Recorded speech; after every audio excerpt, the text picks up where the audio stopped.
그 엽서가 도착한 날, 내 멈춰있던 심장이 다시 뛰기 시작했습니다. 50년 전, 놓아버린 손을 다시 잡을 수 있을까요? 인생의 마지막 장에서 새로운 챕터가 시작된다면, 안녕하세요. 인생담소입니다. 오늘은 우리 모두의 가슴을 울릴 이야기를 들려드립니다. 귀 기울여 들어주세요. 아내가 떠난 지 벌써 1년하고도 3개월이 지났습니다. 우리 집 부엌 식탁에는 언제나 2개의 의자가 있었지만 이제 하나는 비어 있습니다. 그 의자를 치워버릴 용기가 없어 매일 아침 그 자리에 커피 한 잔을 올려놓는 것이 나의 의식이 되었습니다. 창밖으로 보이는 단풍나무는 또 한 번의 가을을 맞이했습니다. 우리가 함께 심었던 그 나무는 이제 집보다도 높게 자랐습니다. 아내는 그 나무가 빨갛게 물들 때면 늘 환호성을 질렀는데 올해는 누구도 그 아름다움에 탄성을 지르지 않았습니다. 거실 벽시계는 여전히 똑딱거리며 시간을 알려주었습니다. 내게는 의미 없는 시간들. 아침에 눈을 뜨고 밥을 먹고 TV를 보다가 다시 잠드는 단조로운 나날들이었습니다. 죽음을 기다리는 시간이라고 해야 할까요? 그것도 너무 서두르지 않고 천천히 다가오는 죽음을. 아이들은 가끔 전화를 걸어왔습니다. 미국에 사는 딸아이는 영상통화를 고집했고 아들은 주말마다 찾아와 냉장고를 채워놓고 갔습니다. 그들의 배려가 고맙지만 그것이 내 공허함을 채울 수는 없었습니다. 43년을 함께한 사람의 빈자리는 그 무엇으로도 메울 수 없는 법이니까요. 그날도 평범한 오후였습니다. TV에서는 늘 보던 시사 프로그램이 흘러나오고 있었고 나는 반쯤 졸면서 소파에 몸을 파묻고 있었습니다. 현관 우편함에서 들리는 작은 소리에 자리에서 일어났습니다. 고지서와 광고 전단이 대부분이었던 우편물 속에서 낯익으면서도 낯선 엽서 한 장이 눈에 들어왔습니다. 잘 지내나요? 영수 씨, 아직도 그 찻집에 계신가요? 그 순간 내 몸 속의 모든 시간이 멈춘 듯했습니다. 50년 전으로 되돌아간 것 같은 착각. 손이 떨려와 엽서를 떨어뜨릴 뻔했습니다. 그 글씨체, 그 말투, 그리고 그 이름. 김선희. 1973년 봄, 나는 21살이었습니다. 대학교 2학년, 철학과에 다니던 시절이었죠. 그때 우리 동네에는 청춘다방이라는 작은 찻집이 있었습니다. 하숙집에서 도서관으로 가는 길목에 있던 그곳은 지친 영혼을 달래주는 안식처였습니다. 그날도 비가 내렸습니다. 4월의 차가운 봄비였죠.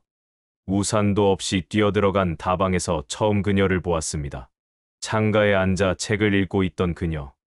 까만 단발머리에 하얀 블라우스를 입은 모습이 마치 영화의 한 장면처럼 선명했습니다.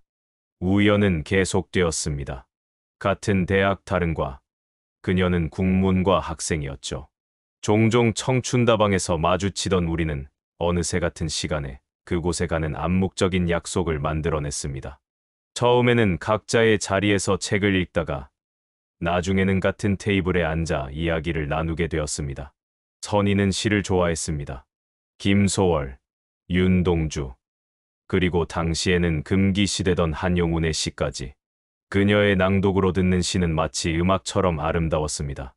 나는 철학책을 읽어주며 그녀를 감탄시키려 했지만 번번이 실패했죠.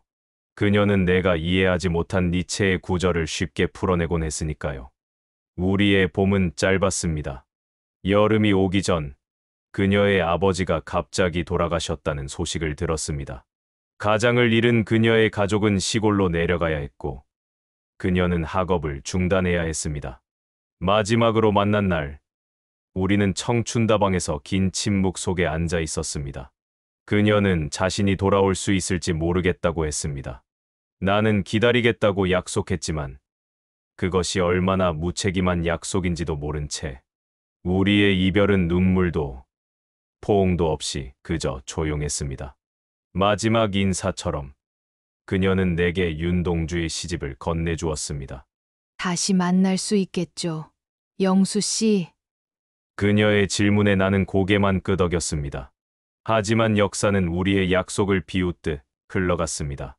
그해 가을, 나는 군대에 징집되었고 3년간의 군 생활을 마칠 때쯤 가족들은 나의 선을 보기 시작했습니다. 취업과 결혼, 그리고 아이들. 삶은 계속되었습니다. 선의에 대한 기억은 점점 희미해졌지만 완전히 사라지지는 않았습니다. 가끔 서점에서 그녀가 좋아하던 시집을 발견할 때면 심장이 묘하게 떨리곤 했습니다.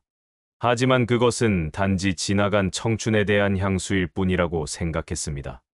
엽서 뒷면에는 날짜와 장소가 적혀 있었습니다. 일주일 후, 청춘다방이 있던 그 자리에 지금은 추억 카페라는 곳이 들어서 있다고 했습니다. 그곳에서 만나자는 제안이었습니다. 처음에는 믿기지 않았습니다. 누군가의 장난일까? 아니면 50년 전에 보낸 편지가 이제야 도착한 것일까? 그도 아니라면 정말 그녀일까? 온갖 생각이 머릿속을 휩쓸고 지나갔습니다. 침대 밑 오래된 트렁크에서 사진첩을 꺼냈습니다. 노란 빛으로 변색된 사진들 사이에서 청춘다방 앞에서 찍은 사진 한 장을 찾아냈습니다. 그녀와 나, 그리고 몇몇 친구들이 함께 있는 사진. 카메라를 향해 웃고 있는 그녀의 모습은 여전히 선명했습니다. 그날 이후 나의 일상은 완전히 뒤바뀌었습니다. 아침에 일어나 면도를 하고, 머리를 정돈하고, 입을 옷을 고르는 일. 몇 달 동안 신경 쓰지 않았던 것들이 갑자기 중요해졌습니다. 아내가 남겨놓은 옷장을 열어 정장을 꺼내 입어보았지만 몸이 말라 헐렁했습니다. 결국 아들에게 전화를 걸어 도움을 청했습니다. 아들은 처음에는 놀라는 기색이었으나 이내 기뻐하며 주말에 나를 쇼핑몰로 데려갔습니다. 새 옷을 입고 미용실에서 머리를 다듬고 심지어 피부 관리까지. 마치 10대로 돌아간 것 같은 기분이었습니다. 그렇게 일주일이 지나고 약속된 날이 왔습니다. 거울 앞에 선 나는 낯설었습니다. 주름진 얼굴, 흰 머리카락, 그리고 굽은 등. 70살의 노인이 거울에 비쳤습니다. 50년 전의 그녀는 어떤 모습으로 나타날까? 설렘과 두려움이 교차했습니다. 카페 앞에 도착했을 때 심장이 터질 것 같았습니다. 다리가 후들거려 한동안 문 앞에 서 있었습니다. 안으로 들어가야 할지, 그냥 돌아가야 할지 갈등하고 있을 때 누군가 내 이름을 불렀습니다.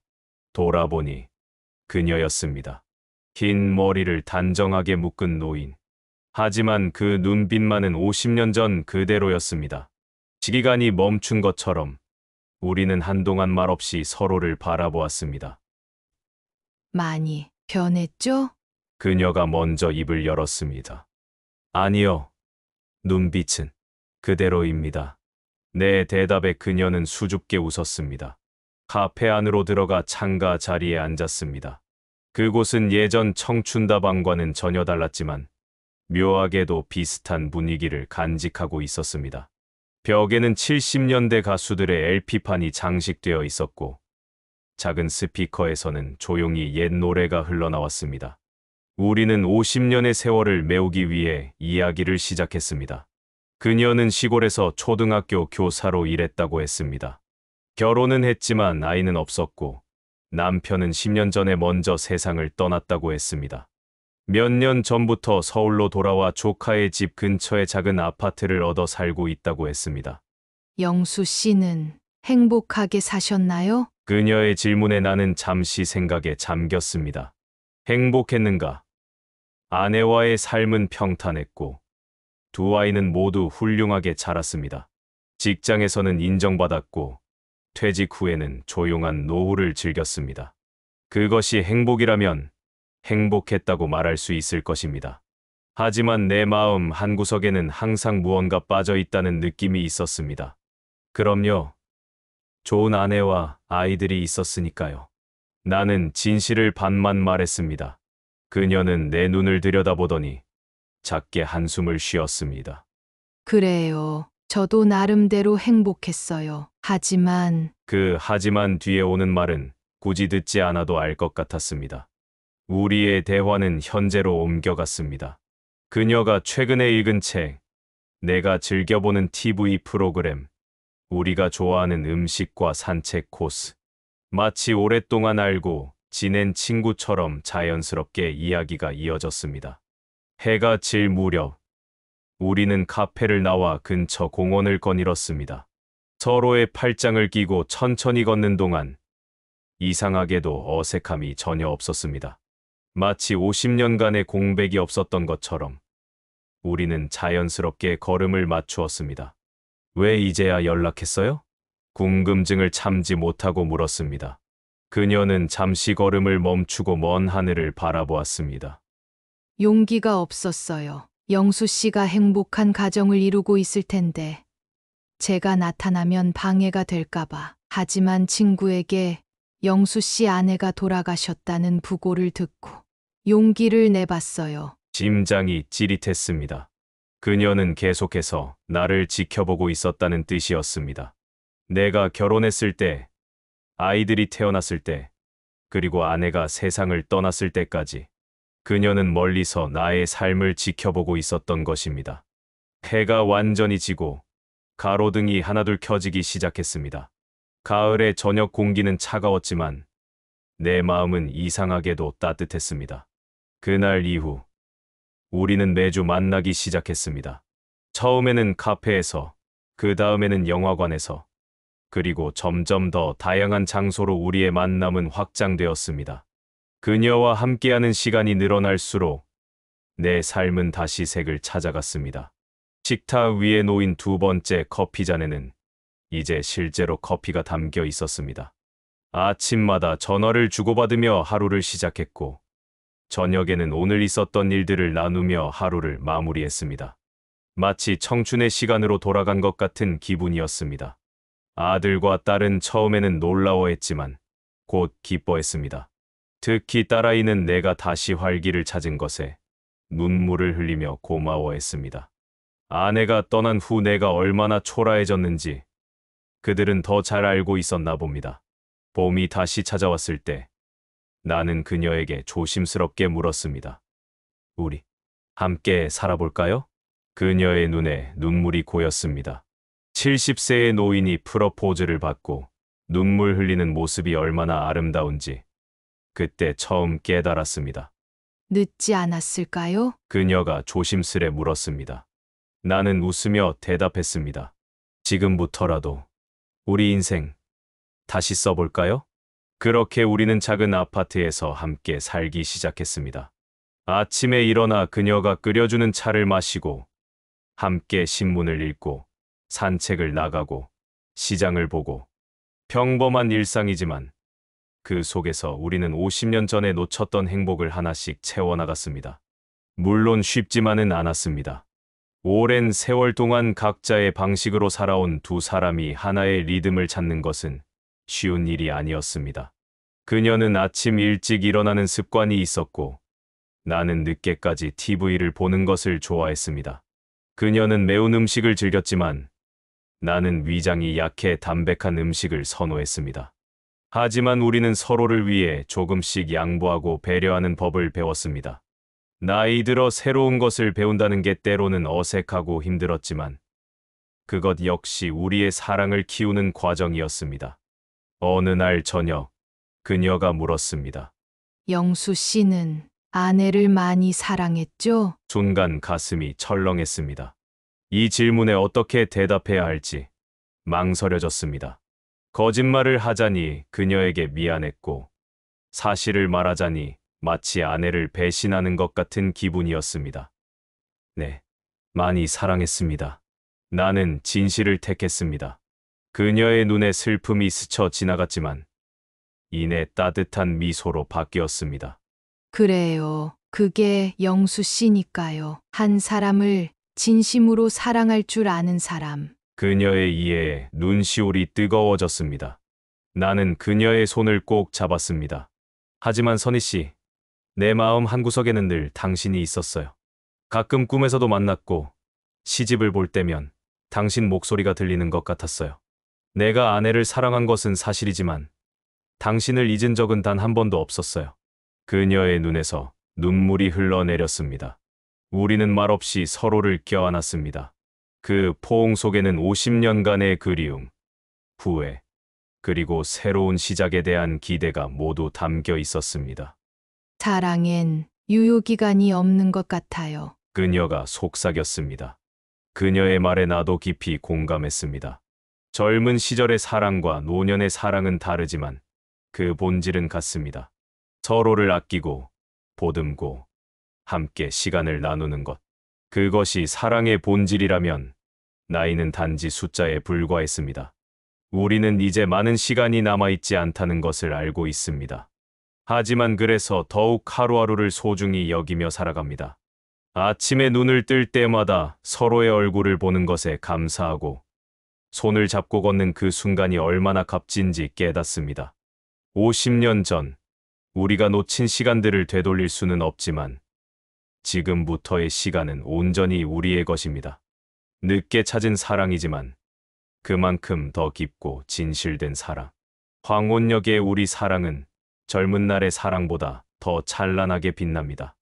영수 씨, 오늘 뭐 하고 싶어요? 글쎄요. 날씨가 좋으니 한강공원에 가볼까요?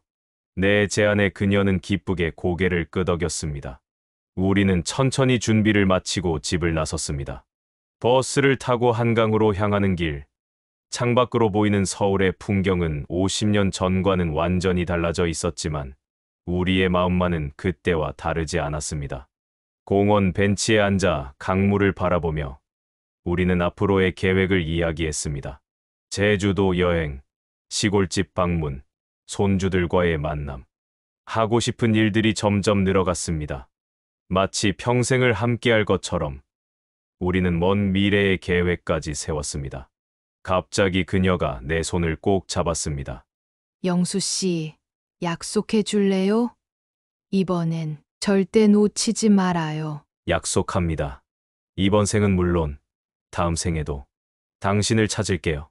노을이 지는 한강 위로 우리의 그림자가 길게 드리워졌습니다. 두 개의 그림자가 하나로 합쳐지는 모습이 마치 우리의 삶처럼 느껴졌습니다. 아내가 떠난 뒤 50년 전 첫사랑이 찾아왔습니다. 그리고 나는 새로운 봄을 맞이했습니다. 여러분, 인생은 때로 우리에게 두 번째 기회를 줍니다. 놓쳤다고 생각했던 행복이 다시 찾아올 수 있습니다. 중요한 것은 그 행복을 알아보고 용기 내어 잡을 수 있는 마음가짐입니다. 이 이야기가 여러분의 마음에 작은 위로가 되었기를 바랍니다. 앞으로도 여러분의 가슴을 따뜻하게 해줄 이야기들을 계속해서 들려드리겠습니다. 다음 이야기도 기대해 주세요. 그리고 오늘 영상이 마음에 드셨다면 구독과 좋아요, 그리고 여러분의 소중한 이야기도 댓글로 남겨주세요. 인생의 깊은 맛을 함께 나누는 인생담소였습니다. 감사합니다.